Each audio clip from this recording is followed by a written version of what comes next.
आपके हृदय में क्या चल रहा है। भगवान श्री राम की प्राण प्रतिष्ठा का दिवस नजदीक आ गया है। आपने 64 वर्ष की अनन्य साधना की है। प्रभु श्री राम की कथा को आपने देश नहीं दुनिया के कोने कोने में पहुंचाया है। तो आपकी भावना क्या है जब ये समय नजदीक आ रहा है, जब 22 तारीख नजदीक आ रही है? मेरे हृदय में धमनी और शिरा जो नसें होती हैं हमारी बॉडी में, उसमें लहू शुद्ध होता है, फिर वो होता है जो लहू पोछ। मेरे इन दिनों में विशेष रूप में मेरे हृदय में लहू और ये शारीरिक धड़कन नहीं है, एक प्रसन्नता, एक अजीब सी प्रसन्नता और एक अलौकिक आनंद की लहर जाती है, निकलती है, जाती है, निकलती है। तो मैं इन दिनों में, देखो ये मैं मानस वनवास कथा कर रहा हूँ, ये सहज प्रसंग यहाँ उठा है। तो अब ये 9 दिन के वनवास के बाद हम राम का दर्शन करेंगे। ये जो 22 तारीख है और जिस तरह के ग्रह नक्षत्र, हालांकि आप तो हमेशा कर्म में विश्वास रखने वाले आप संत हैं, लेकिन ये जो समय है 22 जनवरी का आपको आभास रहता है, इस समय के बारे में बताएं। ये समय कितना शुभ है और ये कितना उम्मीदों से भरा समय है?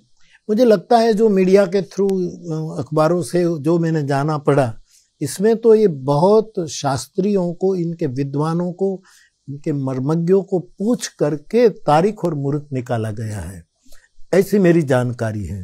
क्योंकि ये जरूरी भी है कि जब हम नए प्रासाद में परमात्मा के स्वरूप की प्रतिष्ठा करते हैं तो ये भी जरूरी है। तो मुझे लगता है काशी के विद्वान, अयोध्या के विद्वान और साउथ के विद्वान, इन सब ने मिलकर के जो मुहूर्त निकाला, मूल तो मुहूर्त में क्या, राम का प्राकट 5 वस्तु इकट्ठी हो जाए तो हो जाता है। वो है जोग, लगन, ग्रह, वार और तिथि। आप किस तरह से देख रहे हैं उसको, जो मुहूर्त है, जो शास्त्रीय परंपराएं, जिस तरह से प्राण प्रतिष्ठा का कार्यक्रम चल रहा है, उसको लेकर के आपका क्या कहना है? नहीं, मुझे कोई आपत्ति नहीं है, क्योंकि ये जो मैं जो पढ़ रहा हूँ इससे मुझे जानकारी मेरे पास इतनी है कि सब शास्त्रों को राय लेकर ही किया गया है।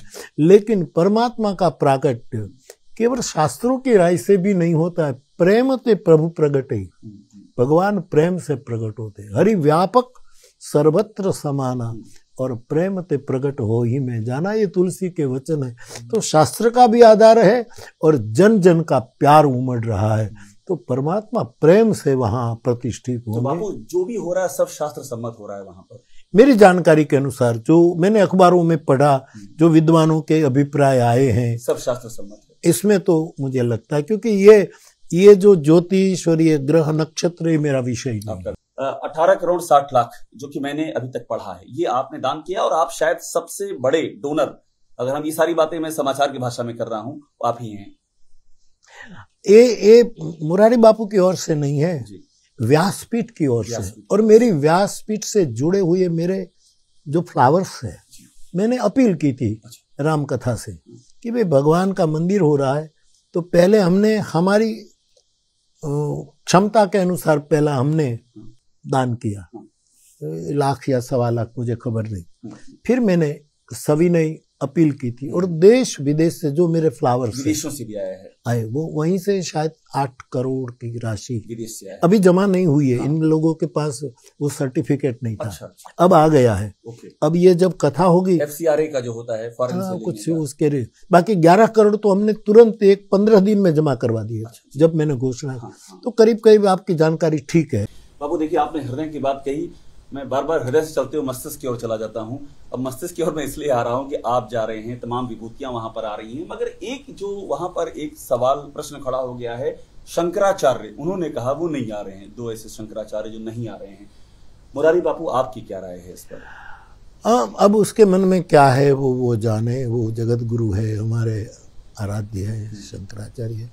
लेकिन मैं इतना ही, मैं तो एक सनातन धर्म का बालक के रूप में इतना कहता हूँ कि इस पावन प्रसंग पर सभी गुरुजनों का, विशिष्ट महापुरुषों आशीर्वाद होना चाहिए।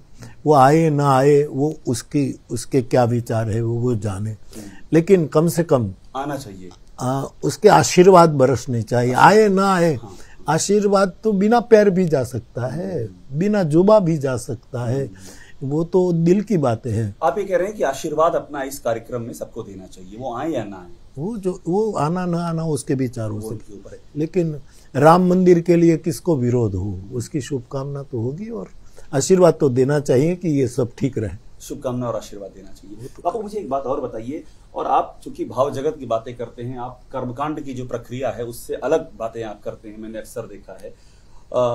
ये जो एक बात बापू कही जा रही है आप बेहतर बता पाएंगे, और आप जब बताएंगे तो उससे भी एक भ्रांति दूर होगी। जो कहा जा रहा है कि मंदिर पूर्ण नहीं हुआ है और प्राण प्रतिष्ठा हो रही है, वो भी वो सोमपुरा का विषय है, वास्तुशास्त्र का विषय है, और इन महापुरुष ही इनको निर्णय कर सकते, उसका जवाब वो ही सही दे सकते। मुझे और किसी से कोई ताल्लुक नहीं, मुझे राम से नाता है और मेरा राम वहाँ विराजमान हो और मेरी आंखें उसकी आरती उतारेगी। तो राम जहां विराजमान है वहां उनकी प्रतिष्ठा हो सकती है, उसमें कुछ आड़े नहीं आता है। मानस की चौपाई है कि अवध तहाँ जहाँ राम निवासु, जहाँ राम बैठता है वो अयोध्या है। तो ये मंदिर पूरा नहीं हुआ है क्या, इसमें मैं नहीं जा सकता क्योंकि मेरी उसमें कोई जानकारी नहीं है। मुझे तो केंद्र में राम को देख कर जा रहा हूँ कि मेरा ठाकुर, ये विश्वव्यापक ब्रह्म जो है राम, वो विराज। तो आपके लिए इतना ही महत्वपूर्ण है कि वहां केंद्र में राम है। राम है, राम ही होना चाहिए। किसी बात से आपको कोई प्रयोजन बिल्कुल नहीं, किसी को भी नहीं होना चाहिए। राम साध्य है, राम साधन नहीं है। आपने एक बड़ा हमको एक लकीर आपने खींच दी कि राम साध्य है, तो साधन की चिंता नहीं करनी चाहिए, साध्य की ओर देखना चाहिए। राम साध्य, उसको पाना है, उसको वो साधन नहीं है कि उसके द्वारा हम कुछ और पाए। राम साध्य है, हमारा अंतिम लक्ष्य है। आपने राम को साध्य कहा, मुझे मैथिली शरण गुप्त याद आ गए कि राम तुम्हारा चरित स्वयं ही काव्य है, कोई भी कवि बन जाए सहज संभाव्य है। तो कोई भी राम के नाम पे कवि बन सकता है। बाबू आप एक बात और मैं कहूंगा कि आप जो है, आपकी जो धारणा है उसमें राम सबके हैं।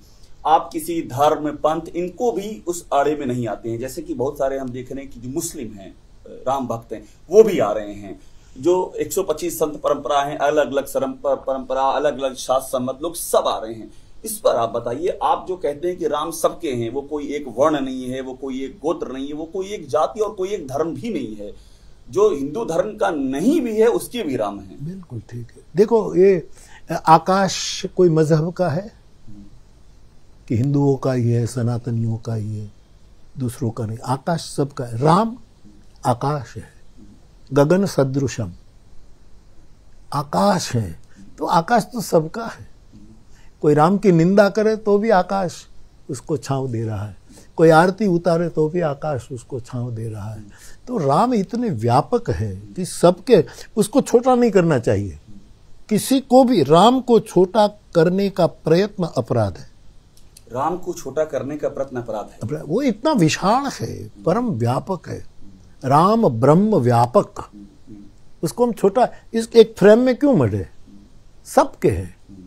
वो मुस्लिम है तो उसके भी राम है, वो माने न माने राम उसके हैं, सबके राम है। हमारा राम सबका राम है, छोटा नहीं है। हमारा राम सबका राम है। आकाश भी उसके आगे छोटा है जी। तो उसको हम संकीर्ण नहीं कर सकते, एक छोटी फ्रेम में बढ़ नहीं सकते। बापू इसी पे मुझे याद आ रहा है जो अल्लामा इकबाल ने कहा था, है राम के वजूद पर हिंदोस्ता को नाज, अहले नजर समझते हैं उनको इमाम हिंद, हिंद का इमाम कहा है राम को। अब इससे मैं आपके अगले सवाल पे आता हूं बापू कि आपने कहा कि राम सबके हैं, आपको क्या इस बात का दुख होता है, तकलीफ होता है जब राजनीति उनको अलग खांचे में आकर के देखती है? एक हिस्सा है जो नहीं आता है, ये सोच करके नहीं आता है कि ये राम तो फलाना पार्टी के हैं, फलाना संगठन के हैं, तो इससे आपको तकलीफ होती है? नहीं, मेरा एक ही जवाब है कि राम साधन नहीं है, साध्य है। बापू आपने एक वाक्य में कह के मौन हो गए आप, इस पर तो मैं और सुनना चाहता हूं आपको। बस इसमें आ गए आप, समझदार है, समझ गए, दिल की बात भी समझ रहे, दिमाग की बात भी समझ रहे, फिर क्या कहना। और तीसरी बात तो कुछ बीच में आती नहीं।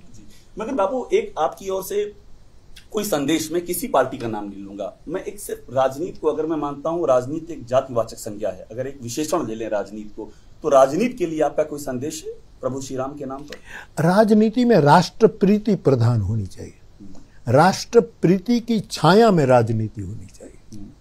सबसे पहले राष्ट्र प्रेम होना चाहिए। और बहुत बार मुझे पूछा गया, वही मैं दोहरा रहा हूं, कई लोग मुझे पता है कि धर्म में राजनीति होनी चाहिए कि ना राजनीति में धर्म होना चाहिए। मेरा बहुत पुराना जवाब है कि धर्म में राजनीति नहीं होनी चाहिए, लेकिन राजनीति में धर्म होना चाहिए। राम के संदर्भ में राजनीति को क्या कैसे देखना चाहिए बापू? मतलब राजनीति और राम, आपने धर्म कह दिया, मैं अगर धर्म को एक आकार दूं और मैं राम कहूं, राम तो धर्म के विग्रह है, विग्रह है, साक्षात विग्रह। तो धर्म के राम के संदर्भ में राजनीति के लिए क्या संदेश है? तो राम मेरी दृष्टि में सत्य स्वरूप है, राम प्रेम स्वरूप है, राम करुणा स्वरूप है। राजनीति में होना चाहिए, राजनीति में सत्य होना चाहिए, राजनीति में प्रेम होना चाहिए, राजनीति में करुणा होना चाहिए। तो राजनीति को राम से प्रेरणा लेनी चाहिए, बिल्कुल, सत्य प्रेम और करुणा की राजनीति को प्रेरणा लेनी चाहिए, ये मानेंगे आप? लेना। बापू एक बात मुझे और बता दीजिए कि आप गुजरात से आते हैं, प्रधानमंत्री नरेंद्र मोदी, उनका और आपका जो हमने एक जो आध्यात्मिक रिश्ता कहें उसको, एक जो भावनात्मक रिश्ता कहें, वो लगातार हमने देखा है, वो भी आ रहे हैं और उनका भी एक लगातार कहा जा रहा है, एक बड़ी उनकी आस्था है प्रभु श्री राम के लिए। ये जो पूरा मंदिर बन रहा है उसमें उनका भी पूरा मार्गदर्शन है। नृपेंद्र मिश्रा जो उनके ही उनकी कोर टीम का हिस्सा थे, वही कंस्ट्रक्शन कमेटी के इसके चेयरमैन हैं। तो पीएम मोदी और ये मंदिर बन रहा है, इसको आप किस तरह से देखते हैं? उनका जो अपना इसके प्रति लगाव है, क्योंकि आप जानते हैं व्यक्तिगत तौर पे, इसलिए पूछ रहा हूँ। नहीं, सभी ने काम किए हैं, पूरा इतिहास आप जानते हैं कि राम मंदिर का जो चला, इसमें कितने कितने लोग उसमें जुड़े और चलते चलते चलते, तो हमारे यशस्वी प्रधानमंत्री उसके काल में उसने भी प्रयत्न किए, और आज जो बन रहा है वो भी इतनी श्रद्धा लेकर आ रहे हैं, तो स्वागत है, स्वागत है, इसका तो योगदान है ही। और पूरे राष्ट्र की ओर से वो यजमान बने हैं, खुद ने कहा कि पूरे राष्ट्र 140 करोड़ जनसंख्या का प्रतिनिधि बनकर, इन सबको लेकर के मैं यजमान बन करके, मेरा ये सद्भाग्य, ऐसा मैंने सुना कि मेरा सद्भाग्य है कि मैं आपने ये भी कहा कि मैं इसके लिए जो संयम नियम व्रत करना पड़ेगा वो भी मैं करूंगा। तो अच्छी बात है, देश का एक प्रतिनिधि के रूप में कर रहे हैं, तो बाबू आखिर में आपसे भी पूछ लूं मैं कि राम राज्य की जो परिकल्पना है और अभी जो प्रभु श्री राम की प्राण प्रतिष्ठा हो रही है, क्या आपको लगता है कि राम राज्य जैसी परिकल्पना वो भी साकार हो सकती है? कुछ उसकी भी आपको संभावनाएं दिखती हैं, या वो सिर्फ एक आध्यात्मिक परिकल्पना लगती है जिसका कि यथार्थ से अभी आज के हालातों में कोई ताल्लुक? देखो, मेरा एक स्पष्ट, मैं आपको प्रमाण नहीं दे सकता, कोई बौद्धिक प्रमाण नहीं। मेरी आत्मा की प्रवृत्ति कहती है कि भारत के द्वारा, भारत के निमित्त विश्व में बहुत अच्छा समय आएगा। उसको फिर राम राज्य कह दो, प्रेम राज्य कह दो, जो नाम देना चाहो। ये भारत के निमित्त आएगा, मतलब भारत इसके केंद्र में होगा। भारत केंद्र में होगा। हमने इतनी सालों से कथा गाई है, उसका कुछ परिणाम तो आएगा। 64 साल पूरी जिंदगी दे दी है गाते, किसी से कुछ लिया नहीं, केवल दिया। लिया तो बहुत कम लिया कि गंगा जल ला दो, रोटी पका दो, खिला दो, और कुछ लिया नहीं। तो ये सब मिलकर के ये घटना घट रही है। और मुझे लगता है कि राम मंदिर में प्रतिष्ठा होने के बाद तो राम राज्य और पूरे विश्व में शुभ होने की एक बहुत मंगल सगुन होना, ये एक नया त्रेता युग आ रहा है।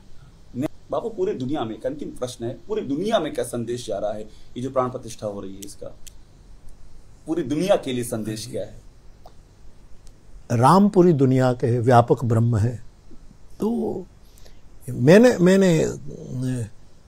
मैं 80 साल की ओर जा रहा हूँ, उम्र के 2 साल बाकी है, 80 में प्रवेश कर जाऊं। मैंने अपनी जिंदगी में किसी मंदिर में प्रभु की प्रतिष्ठा में ऐसा माहौल मैंने नहीं देखा कि जिसमें पूरा हिंदुस्तान शरीक हुआ हो, विदेश भी शरीक हुआ हो। सब मंदिर बनते हैं, सबकी आस्था है, सब प्रतिष्ठा होती, अपने अपने ढंग से सब करते हैं, लेकिन जो रूप हमारे सामने है आज, ऐसा तो हमने कभी देखा। बापू, मैं आमतौर पे अपने प्रश्नों को दोहराता नहीं हूँ, लेकिन आपने मुझे मजबूर कर दिया। मैं यहाँ थोड़ा अपने आप को रिमाइंड कर रहा हूँ। आपने बहुत बड़ी बात कह दी कि अपने जीवन में आपने ऐसा नहीं देखा है जो आप यहाँ प्राण प्रतिष्ठा समारोह में देख रहे हैं। ऐसा क्यों लगता है आपको? नहीं, वो स्पष्ट है। क्यों लगता है? ये केवल मेरी आंखें नहीं कहती, मेरी धड़कन कह रही। मेरी आंख में नंबर है, हृदय में नंबर नहीं है, वो बिल्कुल सलामत है। मेरी धड़कनें कह रही हैं कि ऐसा मैंने न देखा है न सुना है, और इसलिए मैं पुलकित हूँ, खुश हूँ।